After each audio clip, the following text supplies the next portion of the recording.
Just before our family trip, my passport suddenly went missing. My parents said, "We're not waiting," and took off.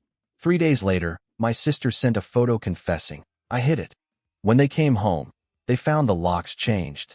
I'd been ticking off the days to this trip for 8 straight months, looking forward to 2 full weeks in Italy with my family. Rome, Florence, Venice. The kind of getaway we daydreamed about forever, but never actually committed to until Linda suddenly announced this was finally the year. I'm Mark, 32, a work-from-home software consultant, and I'd cleared every inch of my calendar for it. I even turned down 3 client gigs, dropped $3,000 for my half of the villa, and splurged on one of those anti-theft travel backpacks everyone swears by. When the morning of departure arrived, I jolted awake at 6 a.m., too hyped to sleep, and went straight to my desk to look over the blue folder again. Flight details, hotel confirmations, the villa contract, and my passport tucked neatly in the front pocket where I'd placed it 2 days earlier. Everything looked perfect. Then at 8:30 my phone rang.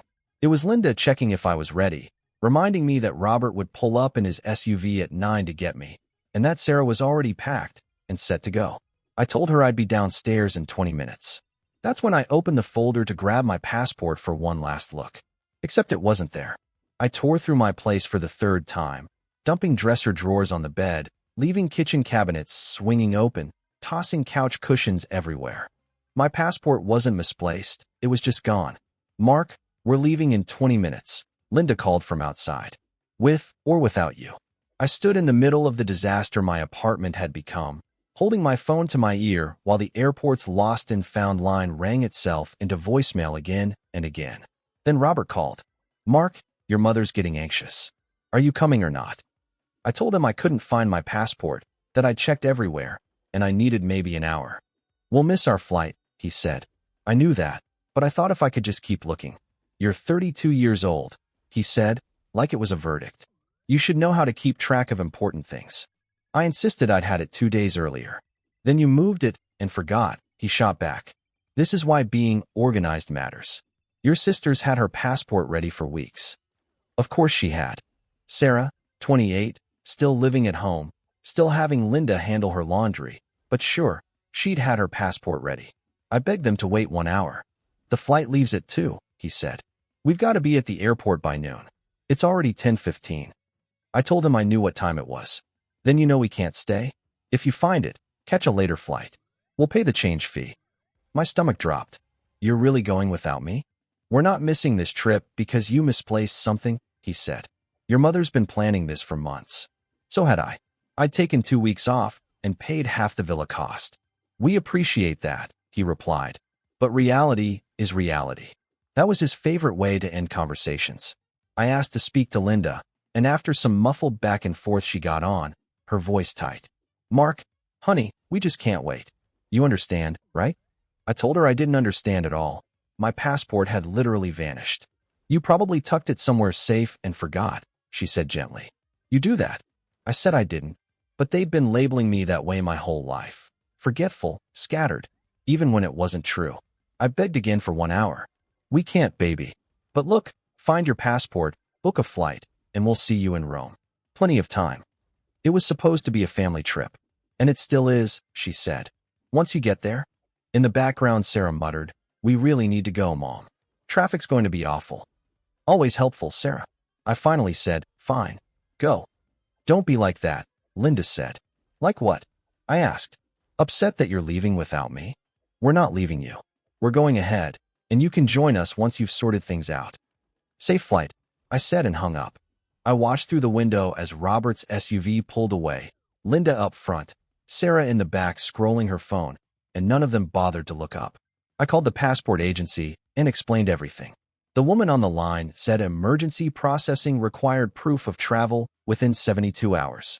I told her I had a flight confirmation, but the flight was supposed to leave today. "Was?" she asked. I admitted I'd missed it. "Then it doesn't qualify. You'd need a new booked flight," she said. "Standard processing takes 6 to 8 weeks." Weeks. Long after the trip ended. I sat on the couch and checked my banking app. The villa, $3,000, my half, gone. The flight, $800, non-refundable, gone too. $4,000 spent on a vacation I wasn't even on. My phone buzzed. Sarah. At the airport. So excited. Wish you were here. Crying emoji. I ignored it. Another text followed. Did you check that box in your closet? The one with the old electronics? I stared at the message. Sarah had never been to my apartment. She didn't know a thing about my storage boxes. Unless. I went to the closet, pulled out the electronics box, sifted through it. Nothing. But underneath, wedged between the container and the wall, was something else. A pink hair tie with a metal cat charm. Sarah's. I'd seen her wear it 100 times. Sarah, who had never been to my apartment. My hands shook as I texted. When were you in my place? 3 dots appeared, vanished, came back. What? I haven't been there in months. Then how'd you know about the electronics box? Lucky guess, she typed, with a shrug emoji. And how did your hair tie end up in my closet? More dots. Then nothing. I called her, straight to voicemail. Tried again, same thing. Standing there with that hair tie, it hit me. Sarah had been inside my apartment recently, and without telling me. I checked the door, no forced entry. So she had used my spare key. The one I'd given Linda 2 years ago just in case. The one Sarah could easily access. I grabbed my laptop, looked up locksmiths, found one who could come immediately, and paid extra just to make sure. By the time the locksmith arrived, I already knew what I needed to do. The locksmith introduced himself as Frank. Frank looked like a guy in his 50s with a Yankees cap pulled low, and after glancing around he asked, "You getting divorced or something?" I told him it was something along those lines, and he gave a slow nod. Want me to change the back door too? Honestly, I hadn't even remembered the back door, but Linda had a key for that one as well, so I told him yes, both doors.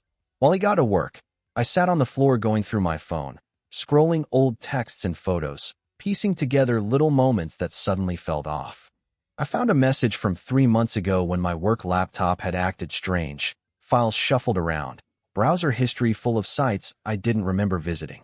I chalked it up to a random software hiccup back then, but now I wasn't so sure. Another note from January reminded me of a debit card I'd lost and reported stolen, the unauthorized charges at a gas station clear across town, and a coffee shop I'd never stepped into. The bank had refunded everything and called it fraud, but the gas station sat 2 blocks from my parents' place. All done, Frank said, holding up 2 shiny sets of keys. He asked if I wanted the old locks or if he should take them, and I told him to take them.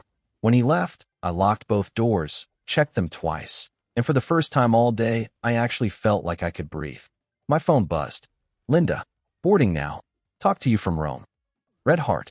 I stared at that message for a long moment before blocking her number. Then I blocked Robert. Then Sarah. I wasn't furious in the loud, explosive way. I felt something cooler, sharper. They had walked out on me. I'd just returned the favor. I opened my laptop and pulled up everything I could find on property rights, tenancy rules, and what counted as abandonment. Because here's something they'd forgotten. This apartment was mine. Not a rental, mine. I bought it 3 years ago with what I inherited from Grandma Helen. The same inheritance Linda tried to steer into a family trust she'd manage. And the first time I ever pushed back was when I told her no. This space, this property, this home, it belonged to me. Giving Linda that spare key had been a courtesy. That courtesy was gone now. I spent the rest of the afternoon tightening up my life, checking bank accounts, reviewing subscriptions, pulling my credit report. A few things immediately bothered me. A credit inquiry from 2 months ago I didn't recognize, a tiny charge I'd shrugged off as a subscription but no longer trusted. I documented everything, screenshots, dates, account numbers. Around 7, I realized I hadn't eaten, so I ordered Thai and sat on the floor surrounded by papers while I ate.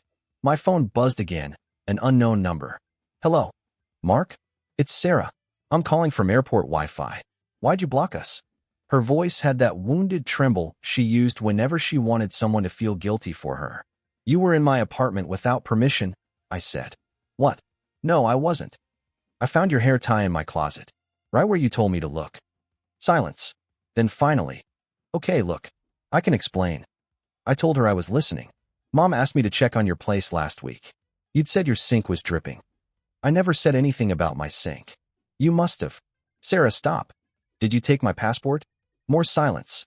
Did you take my passport? I repeated. This is insane. Why would I take your passport? That's not an answer. No, Mark, I didn't take your passport. And honestly, The fact you'd accuse me is really hurtful. More hurtful than leaving me behind. I asked. We didn't leave you behind. You lost your passport. Sure, I said. Right. It is what happened. And now you're being paranoid, blocking everyone, changing your locks. How do you know I changed my locks? I asked. I hadn't mentioned it to anyone. She didn't respond. Sarah, I have to go. We're boarding. That answered everything, but she'd already hung up. I sat there holding my phone, feeling that cold anger harden into something like certainty. Sarah had taken my passport. She'd been slipping into my apartment for months, probably going through my belongings. The only thing I didn't know was why, and what else she'd been doing. I opened my laptop and started combing through everything with a fresh, suspicious eye. Every weird glitch, every missing thing, every moment that had seemed off. By midnight, I had a list. By 2 in the morning, I had a plan. And by sunrise, I knew exactly what my next steps would be. They wanted a family vacation without me? Fine. But when they came home, they weren't just going to find replaced locks. They were going to discover I'd been very, very busy. The first day without them started with this eerie quiet I wasn't used to. I woke up feeling disoriented, saw the new set of keys beside my bed, and everything came rushing back. It was all real. I made coffee and opened my laptop, digging through my digital life with the same focus I'd use when debugging stubborn code. Right away, I found something. My bank's emails had been rerouted to auto-archive with no notifications. I'd never set that up. I changed every password I had, turned on two-factor authentication across the board. Then my phone buzzed. Robert, Sarah said you blocked us. What's going on? You left me behind for a vacation I spent $4,000 on, I said. We've talked about this, he replied. You misplaced your passport. I didn't misplace it. Sarah took it. That's ridiculous, he said. She wouldn't. I found her hair tie in my closet. She used the spare key. Robert sighed, the kind of sigh that said I was being difficult again. We're boarding our connecting flight. Can we talk about this in Rome? There's nothing to talk about, I said. I've changed my locks. You no longer have access to my home. Mark, that was our emergency key. Then I guess emergencies aren't your concern anymore, I said, and I hung up.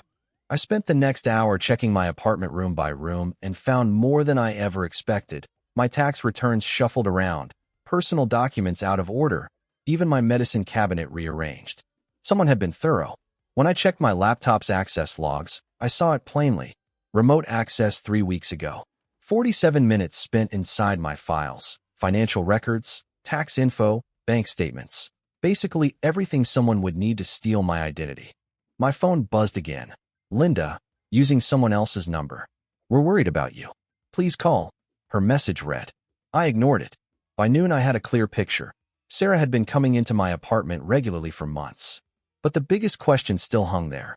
Why? Around 2 that afternoon, I found a clue on Sarah's Instagram. She'd locked down her account recently, but I still followed her. 3 weeks ago she'd posted, celebrating good news. Can't share yet, but big things coming.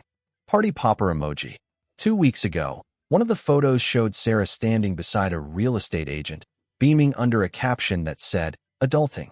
Finally taking the leap. Another line, house. Sarah was buying a condo. Sarah, who only worked part-time and borrowed money nonstop.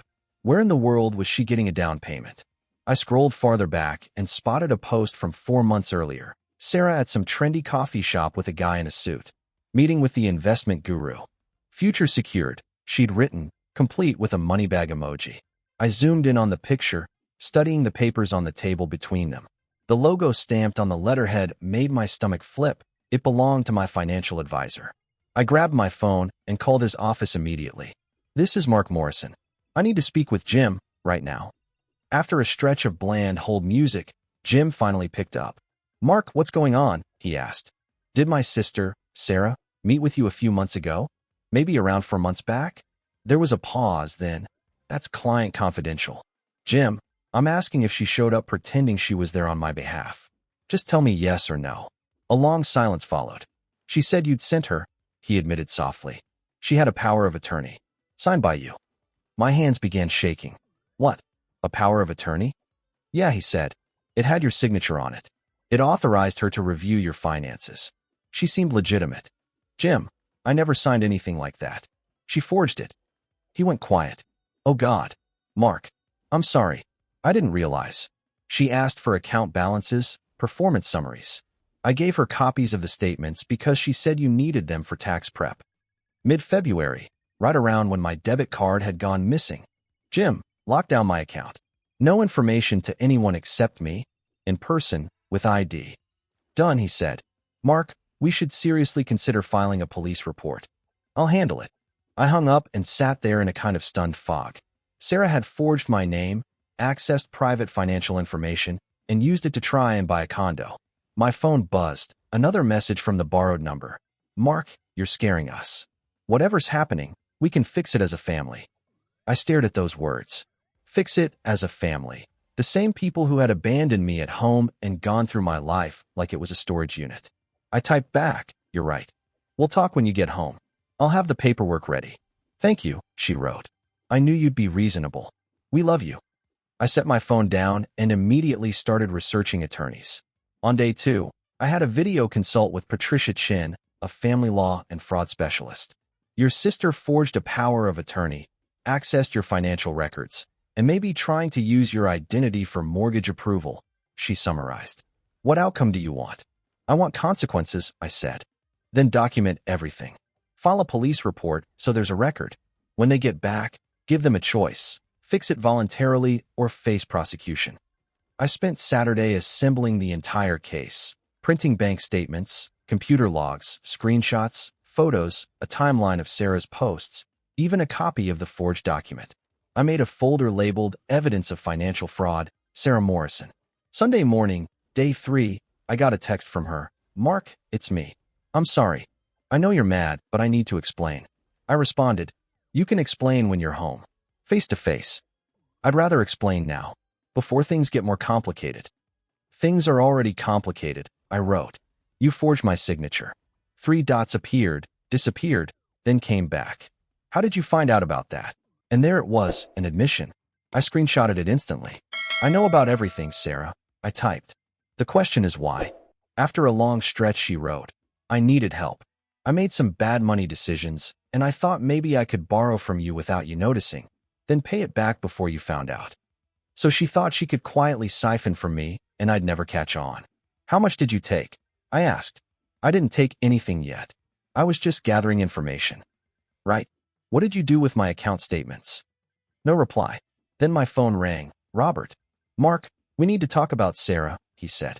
She's upset. She's worried you're going to press charges.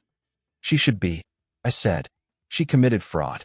She says she was just trying to help organize your finances, he insisted.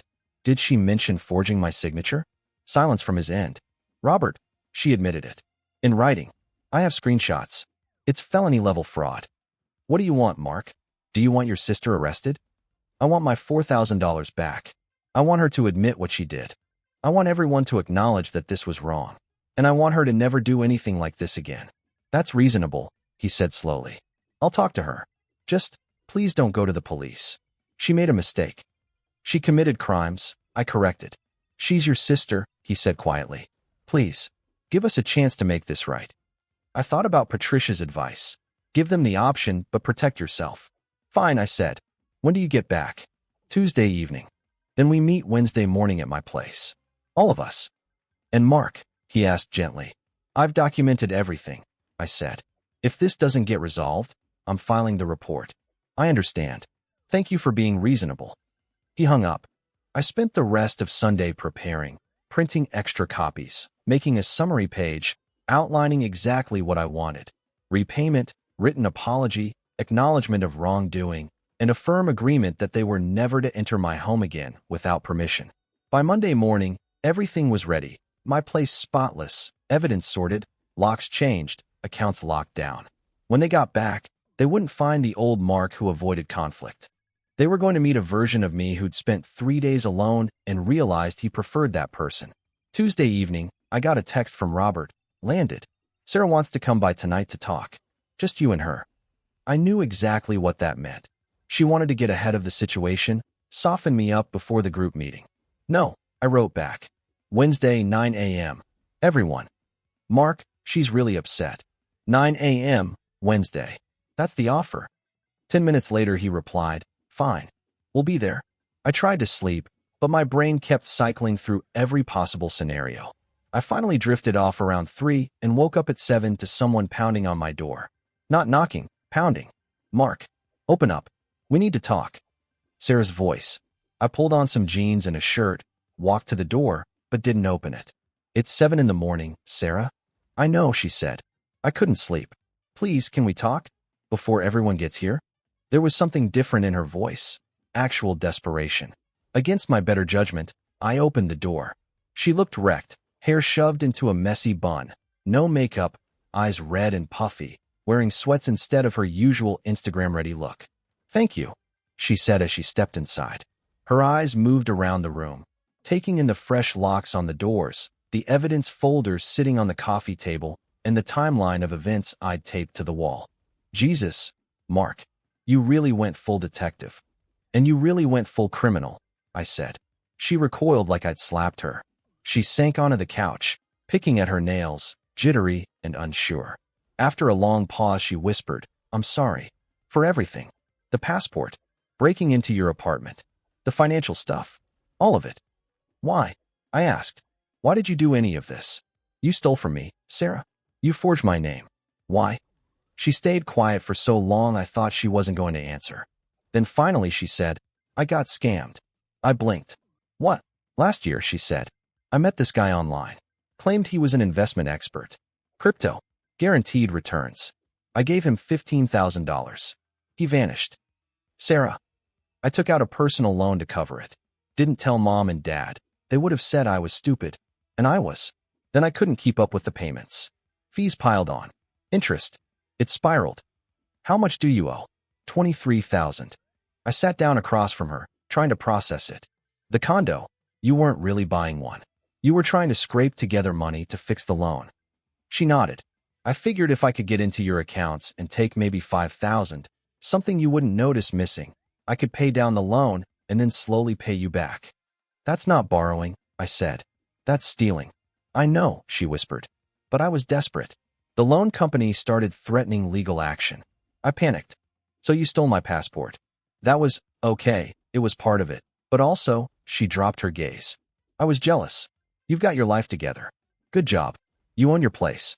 You've got savings. And I'm 28, working part-time retail, buried in debt because I was stupid. When mom started planning that expensive trip, I wanted you to feel helpless for once. The way I do." There it was, the truth behind the sabotage. Jealousy wrapped in justification. "That's really messed up, Sarah." "I know. I've been seeing a therapist. Since last month. She's helping me figure out why I did all this." "And how are you paying for a therapist?" She held up her phone, showing her bank app, weekly deposits from Robert. $500 each. Mom and dad are helping. I told them about the scam. In Rome. They're covering therapy and helping with the loan payments. "So they know about your debt," I said. "They know about the loan and the scam. They don't know about," she gestured toward my evidence board. "They don't know I tried to steal from you." "You didn't try," I said. "You succeeded. For $1,000 for a trip I never even went on." "I'll pay you back," she said. "Even if it takes years." "How?" "You can barely manage your loan." "I got a second job, waitressing at night. And I'm moving back home officially. No rent. Everything I make goes to paying you back." I studied her face. She looked genuinely remorseful, but remorse didn't erase felonies. "Sarah, you forged my signature. You accessed my computer. You dug through my personal documents. This goes way beyond money." "I know," she said. "And whatever you decide, restraining order, police report, I'll accept it. I just wanted to tell you the truth first." My phone buzzed. A text from Robert. "On our way. Be there in 20. I showed her the screen. "You need to go? Come back at 9 with them." "Mark, I appreciate the honesty, but the rest of the conversation needs everyone present." She nodded, got up slowly, and walked to the door. "I really am sorry." "I believe you," I said. "Do you forgive me?" I thought about the last 3 days, being alone, putting all the pieces together, watching them drive away without a second thought. "I don't know yet," I said. "Ask me after we talk." She left. At exactly 9 a.m., there was a knock. I opened the door to find Linda and Robert standing there, tense and unsure. "Hi, honey," Linda said, stepping forward to hug me. I moved back. "Come in." They walked inside and immediately noticed the evidence board, the thick folder, the timeline. "Mark, what is all this?" Linda asked. "Documentation," I said. "Have a seat." They sat on the couch while I took a chair opposite them, deliberately keeping the coffee table between us. "Where's Sarah?" Robert asked. "She was here earlier. But this starts with the two of you." "Mark, we came to resolve things as a family," Linda began. "You left me behind on a trip I paid $4,000 toward," I said. "Let's start there." Robert shifted uncomfortably. "We've apologized. The passport situation was unfortunate." "It wasn't unfortunate," I said. "It was intentional. Sarah stole my passport." "She wouldn't do that," Linda said instantly. I held up my phone and showed them the text where Sarah admitted it on Sunday. Linda's face drained of color. She passed the phone to Robert, who read it and exhaled heavily. "Well, that's concerning," he muttered. "Concerning?" I snapped. "That's theft. That's sabotage." "There must have been a reason," Linda tried. "There was," I said. "Jealousy. She told me this morning. She wanted me to feel helpless because she's drowning in debt." "You know about the scam?" Robert asked. "I know about everything," I said. "The forged power of attorney, my advisor meeting, the remote access to my computer." I walked them through each piece, showing the access logs, the forged paperwork, the timeline. By the time I finished, Linda was crying quietly, and Robert looked like the weight of the world had settled onto his shoulders. "We didn't know," he said. "We knew about the loan and the scam, but not all this." "You should have known something was wrong the second my passport vanished," I said. "We thought you misplaced it," Linda murmured. "I'm not careless," I said. "I'm organized.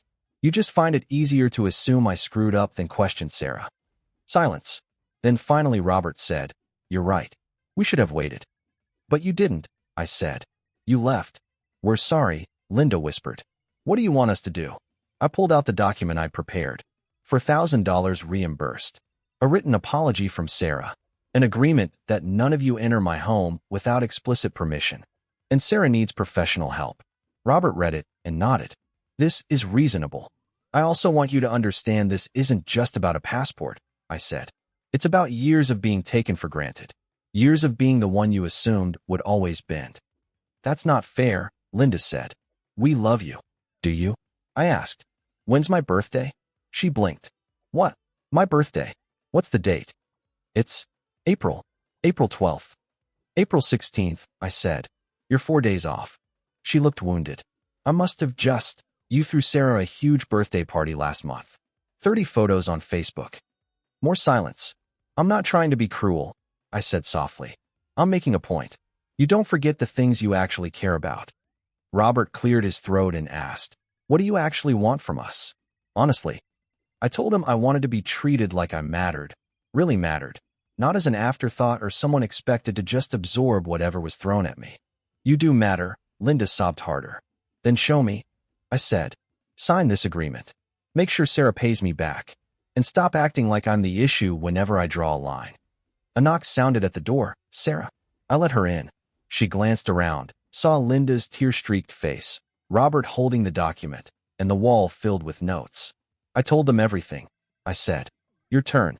She sat down, and for 20 solid minutes she walked our parents through every detail. The scammer, the loan, her panic, the forged power of attorney, breaking into my place, stealing my passport. Linda cried through most of it, and Robert just kept shrinking into himself, going quieter and older by the second. When she finished, the room fell silent except for Linda's sniffles. "I'm sorry," Sarah whispered. "To all of you, but especially to Mark." I looked at the three of them, the same family who'd driven away without me on a trip I'd paid for, and then watched them sign the document. Robert signed first, then Linda, then Sarah, her hand trembling as she wrote her name. I signed as witness, added the date, and made copies for everyone. "This doesn't magically fix everything," I said. "This is just the beginning." "So what happens now?" Linda asked, voice shaking. "Now you leave," I said. "I need time. No calls, no texts, no surprise visits. When I'm ready, I'll reach out." "Mark, please," Linda began. "Those are the terms," I said. Robert rose, helping Linda up, and Sarah followed them toward the doorway. At the threshold, Linda turned back. "We really do love you." "Then give me room to figure out what that means for me," I said. They left. I closed the door, locked both locks, and looked at the signed paperwork, the evidence board, and the quiet of my apartment. For the first time, everything felt secure. I'd won. They had apologized, admitted wrongdoing, and agreed to my boundaries. So why didn't it feel like any kind of victory? I sat on the couch, staring at my phone, tempted to unblock them, tempted to fall back into old patterns. But instead I left everything exactly as it was. Because sometimes winning isn't about getting every demand met. It's about finally believing you were allowed to make demands at all. 3 weeks passed without a single message, call, or unannounced visit. For the first time in my life, my family respected boundaries. It felt strange, not good or bad, just new. I worked, went to the gym, lived without the constant static of their chaos. My replacement passport arrived on a Thursday, rush processing, $200. And when I held it, I felt nothing. Just a booklet. Week 4, an envelope showed up in familiar handwriting. Inside was a check for $4,000 from Robert and a note from Linda that read, "Mark, we're paying you back as promised. Sarah has paid us $500 so far. We'll forward each payment to you. We love you. We're here when you're ready. Mom." I deposited the check and tucked the note into a drawer. I didn't call. Week 6, Sarah sent a text. "Made this month's payment, $500. 3 months into therapy now. It's helping. Hope you're okay." I didn't reply, but I didn't delete it either. Week 8, my phone rang. Jim, my financial advisor. "Mark, wanted to update you. Someone tried to access your account last week. Called pretending to be you. We required ID and shut it down." My stomach dropped. "Did you get a name?" They hung up, but the number traced back to your sister Sarah's phone. I sat there stunned. She was still trying, after everything. I called Patricia, my attorney. "They tried again," I said. "Sarah tried to get into my accounts." After signing the agreement? After it all. She asked what I wanted to do, and I admitted I wasn't sure. Part of me wanted to file charges. Part of me was just exhausted. "You can't fix people who aren't ready to be fixed," she said. "You can only protect yourself." I unblocked my family's numbers, not to talk, but to keep records clear, and then sent a single message to the group chat. "I know about the call to Jim. I'm documenting it. If anyone tries again to access my information or my home, I will file charges. No warnings. This is the line." Sarah replied instantly. "Mark, that wasn't me. I swear." Robert chimed in. "Let's talk in person. There's been a misunderstanding." Linda added, "Please call me. We can explain." I muted the thread. Week 9, a package from Sarah arrived. Inside was a simple marbled notebook, the kind we used as kids. Every page was filled with her handwriting, a detailed timeline of every time she'd entered my apartment, everything she'd looked at, dates, times, the phone call to Jim, all of it logged. Next to that entry she'd written, "This was me. I'm sorry. I was desperate and stupid. I can't stop. I need more help than I'm getting." On the final page she wrote, "Mark, I'm checking myself into a 90-day inpatient program for impulse control and addiction behavior. Mom and Dad don't know yet. I'm telling you first because you deserve to know I'm actually trying, not pretending. I don't expect forgiveness. I just wanted you to know I'm taking this seriously. S." I sat there holding the notebook, then typed back 2 words, "Good luck." She replied, "Thank you. That's more than I deserve." 3 months after the Italy trip that never happened, I booked a vacation on my own, 2 weeks in Japan. I posted a photo from Tokyo, standing in front of Sensoji Temple, with the caption, "Sometimes the best trips are the ones you take alone." Linda liked it. Robert commented, "Beautiful." Sarah didn't interact, still in treatment. I turned off my phone and kept exploring. Because here's what I'd learned. Some families fracture in ways that can't be repaired. Some trust never fully grows back. Some relationships only function from a safe distance. And that's okay. I didn't get my Italy vacation, didn't get an apology that fully patched the hurt, didn't get the kind of family I'd hoped for. But I did get something else. I got myself back, the version of me who set boundaries and honored them, who stopped apologizing for wanting respect, who realized distance can be healthier than closeness. 6 months later, Sarah completed her program and mailed me her graduation certificate. No note. I sent back, "Proud of you. We're not close. Maybe we never will be." Linda and I talk every few weeks about surface-level things. Robert sends me articles he thinks I'll enjoy. It's not the family I imagined. But it's the family I have, held at an arm's length, that keeps me stable. My passport now sits in a desk drawer, ready for whatever trip comes next. This time, it'll be on my terms, with people who actually choose to show up. Because the biggest lesson I learned is this: the one person guaranteed to stand by you is yourself. And, as it turns out, that's enough.